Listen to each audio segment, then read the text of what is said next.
എല്ലാവർക്കും നമസ്കാരം. Great eagle ടെക്കിൻ്റെ മല്ലു മാർക്കറ്റ് പ്രൊഫൈൽ യൂഡി റിപ്പോർട്ടിലേക്ക് ഏവർക്കും സ്വാഗതം.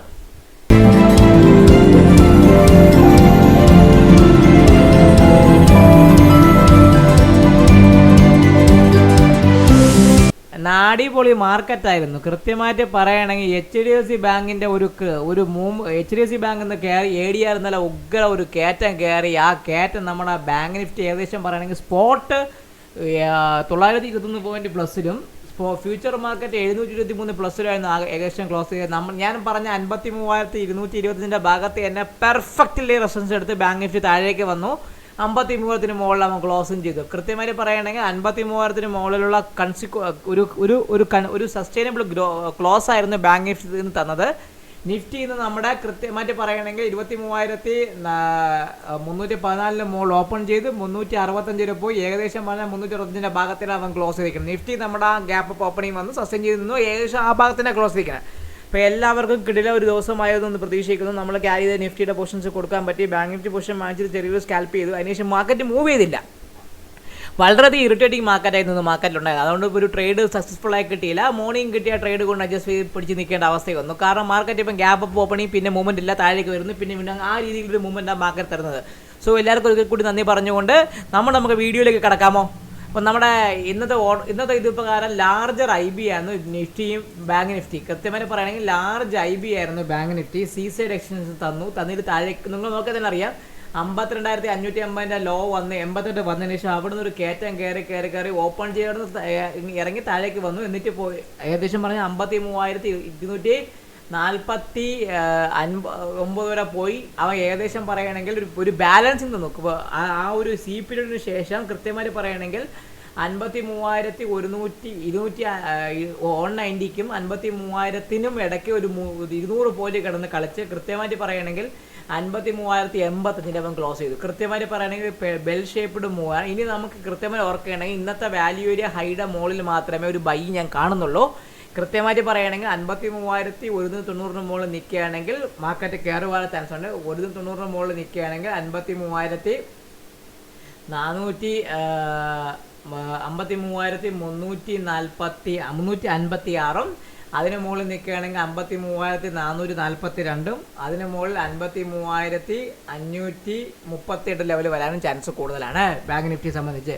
HDFC ബാങ്കിൻ്റെ മൂവ്മെൻറ്റ് ഇരിക്കുന്ന പോലെ ആയിരിക്കും ബാങ്ക് നിഫ്റ്റിയും. കാരണം HDFC ബാങ്ക് കൃത്യമായിട്ട് പറയുകയാണെങ്കിൽ പഴയ ഹൈന് മുകളിലൊക്കെ ക്ലോസ് ചെയ്തു. കൃത്യമായിട്ട് പറയുകയാണെങ്കിൽ 2021 കൊറോണ സമയത്തുള്ള റാലിയുടെ ഹൈക്ക് മുകളിലാണ് കംഫർട്ടബിളായിട്ട് ക്ലോസ് ചെയ്തിരിക്കുന്നത് HDFC ബാങ്ക്. കൃത്യമായിട്ട് പറയുകയാണെങ്കിൽ 1768 ഭാഗത്താണ് ക്ലോസ് ചെയ്തിരിക്കുന്നത്. അപ്പോൾ HDFC ബാങ്കിനെ സംബന്ധിച്ച് നോക്കുകയാണെങ്കിൽ ഗ്യാപ്പ് അപ്പ് ഓപ്പണിംഗ് ആയിരുന്നു. അവിടെ നിന്ന് സസ്റ്റെയിൻ ചെയ്യാൻ താഴേക്ക് ഇറങ്ങി വന്നത്. സാധാരണ എല്ലാ പ്രാവശ്യം 2018-ലും 2016-ലൊക്കെ ഇതേപോലെ ന്യൂസ് വന്ന സമയത്ത് HDFC bank gap up opening വരും.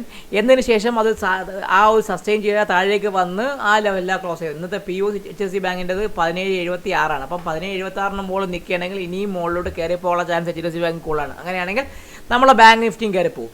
സോ നമുക്ക് നോക്കേണ്ടത് ബാങ്ക് നിഫ്റ്റിക്ക് എന്ന് വെച്ചാൽ ഇന്നത്തെ POC 53,100 ഇമ്പോർട്ടൻ്റ് ആണ്. 53,200 മുകളിൽ നിൽക്കുമ്പോൾ 346 അതിന് മുകളിൽ 440 അതിന് മുകളിൽ 500 കൃത്യമായി പറയണമെങ്കിൽ 536 എന്ന് പറയുന്ന ലെവലും വരാൻ ചാൻസ് കൂടുതലാണ്.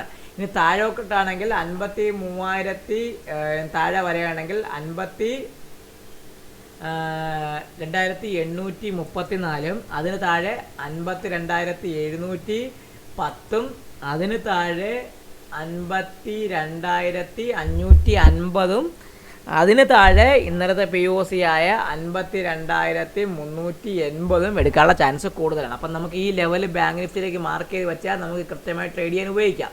അപ്പോൾ ഞാൻ ഇതൊക്കെ ഡിലീറ്റ് കളയണേ. കളഞ്ഞിട്ട് ഞാൻ ആദ്യം ഇന്നത്തെ POC വരയ്ക്കാം. 53,100 ഇന്നത്തെ POC 53,100 ഞാൻ അത് മാർക്ക് ചെയ്തേക്കണേ. 53,100 എന്ന് പറഞ്ഞ POCക്കാണ് ഇന്നത്. ഇപ്പം നമുക്ക് ഇനി ബൈ എന്ന് പറയുകയാണെങ്കിൽ ബാങ്ക് നിഫ്റ്റിയെ സംബന്ധിച്ച് നിങ്ങൾ ബൈയെക്കുറിച്ച് നിങ്ങൾ ചിന്തിക്കുകയാണെങ്കിൽ 53,200 മുകളിൽ മാത്രം 53,200 മുകളിൽ സസ്റ്റെയിൻ ചെയ്യണമെങ്കിൽ മാത്രമേ നിങ്ങൾ ബൈയെക്കുറിച്ച് ചിന്തിച്ചാൽ മതി. ഇല്ല എങ്കിൽ ബൈയേ വരില്ല. ഓർക്കൊള്ളുക. ഇല്ലെങ്കിൽ ബൈയേ ഇല്ല, അത് ഓർത്തോളുക. 53,200 മുകളിൽ 53,346 53,346 അതാണ് അടുത്ത ക്വസ്റ്റ്യൻസ്. അതിന് മുകളിൽ 53,440 53,440 53,440. അതിന് മുകളിൽ 53,536 എന്ന് പറഞ്ഞ ഒരു ഏരിയയും. ബാങ്ക് നിഫ്റ്റി മിക്കവാറും പറഞ്ഞാൽ ഇങ്ങനെ ഒരു സ്ലോ ആയിട്ടുള്ളൊരു മൂവ്മെൻറ്റ് തരാനുള്ള ചാൻസ് വളരെയധികം കൂടുതലാണ്. ഇനി താഴേക്ക് സപ്പോർട്ട് എന്ന് പറഞ്ഞാൽ 53,000 ഒരു സ്ട്രോങ് സപ്പോർട്ട്. 53,000 എന്ന് പറഞ്ഞാൽ സ്ട്രോങ് സപ്പോർട്ടിന് താഴെ നിൽക്കും. ഇടയ്ക്കിൽ വീണ്ടും പഴയ മാറ്ററിലേക്ക് നമ്മൾ പോകും. അതിന് താഴെ 53, 52,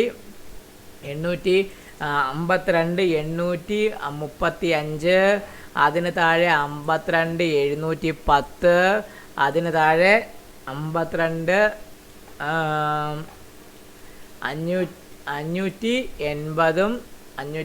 582, അതിന് താഴെ 52,380 എന്ന് പറഞ്ഞാൽ ഇന്നലത്തെ POC നമുക്ക് സപ്പോർട്ടീവായിട്ട് വരും. അപ്പോൾ ഇതാണ് നമുക്ക് നോക്കേണ്ടത്. 53,200 മുകളിൽ മാത്രം ബൈയെക്കുറിച്ച് ചിന്തിച്ചാൽ മതി. 53,000 താഴെ സെല്ലിനെ കുറിച്ച് ചിന്തിച്ചാൽ മതി. ഇതാണ് നമ്മളെ ബാങ്ക് നിഫ്റ്റിയുടെ നാളത്തെ ഒരു ലെവല്. കാരണം പ്രത്യേകിച്ച് പറയുകയാണെങ്കിൽ ഇപ്പോൾ നമ്മൾ നോക്കിക്കഴിഞ്ഞാൽ നിഫ്റ്റി ഏകദേശം പറയുകയാണെങ്കിൽ നമ്മുടെ ക്ലോസിംഗ് 100 പോയിൻറ്റോളം പ്ലസ് നിൽക്കുകയാണ്. അത് പക്ഷേ നിങ്ങൾ ശ്രദ്ധിച്ചറിയാം, നിഫ്റ്റി കാണിക്കുമ്പോഴത്തെ ഗ്യാപ്പ് അപ്പോൾ ഒന്നും നമ്മളെ മാർക്കറ്റ് വരുന്നില്ല, ഗ്യാപ്പ് ഒന്നും വരുന്നില്ല.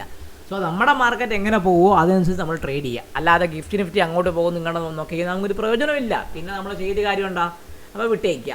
ഓക്കെ, ഇതാണ് നമ്മളെ ബാങ്ക് നിഫ്റ്റിയുടെ ലെവല്. ഇപ്പോൾ കൃത്യമായി കൊടുത്തുള്ളൂ.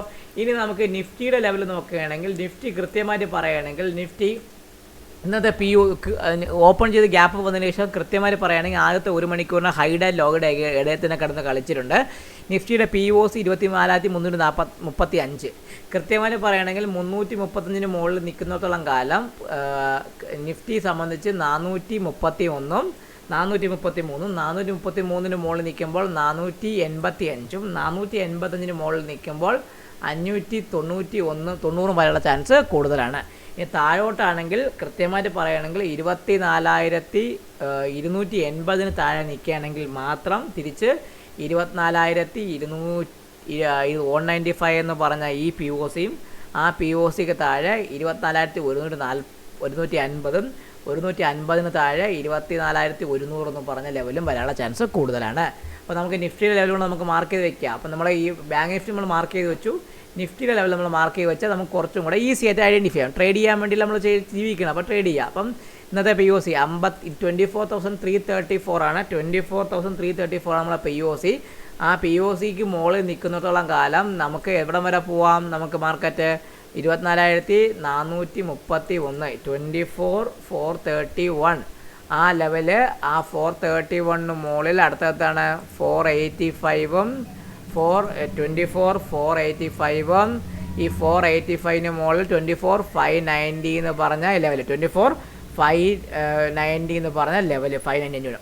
ഇനി താഴോട്ട് വരികയാണെങ്കിൽ നമുക്ക് കൃത്യമായിട്ട് പറയുകയാണെങ്കിൽ താഴോട്ടാണെങ്കിൽ 24,280 ഒരു ഇമ്പോർട്ടൻറ്റ് സപ്പോർട്ടാണ്. ആ സപ്പോർട്ടിന് താഴെ നിൽക്കുന്നിടത്തോളം കാലം അടുത്തത് 24,195 ആണ്. 24,195 താഴെ 24,150യും 24,150യും ആ 150 താഴെ 24,100 എന്ന് പറഞ്ഞ ആ ഒരു സ്ട്രോങ് സപ്പോർട്ടും നമുക്ക് ബാങ്ക് നിഫ്റ്റിയിൽ എടുക്കാം. അപ്പോൾ ഇതാണ് നമുക്ക് കൃത്യമായി നാളത്തേക്ക് നോക്കേണ്ട കാര്യം. നാളെ നിഫ്റ്റി എക്സ്പയറി ആയിട്ട് ഇതേപോലെ ഗ്യാപ്പ് ഓപ്പണിംഗ് വന്ന് സസ്റ്റെയിൻ ചെയ്യണോ നമുക്ക് നോക്കിയിട്ട് മാത്രമേ ട്രേഡ് എടുക്കാൻ പാടുള്ളൂ. നമുക്ക് കിട്ടുന്ന പ്രോഫിറ്റ് കരുതി സൂക്ഷിച്ച് വയ്ക്കുക. അപ്പോൾ എല്ലാവർക്കും ഒരിക്കലും കൂടി നന്ദി പറഞ്ഞുകൊണ്ട് ഞാൻ ഈ വീഡിയോയിൽ നിന്ന് സൈൻ ഓഫ് ചെയ്യുന്നു. നിങ്ങളുടെ സ്വന്തം വിഷ്ണുഗുപ്തൻ. ചാനൽ കാണുക, സബ്സ്ക്രൈബ് ചെയ്യുക, ലൈക്ക് ചെയ്യുക, കമൻറ്റ് ചെയ്യുക. അപ്പോൾ എല്ലാവർക്കും ഗുഡ് നൈറ്റ്, ശുഭരാത്രി ആൻഡ് ടേക്ക് കെയർ.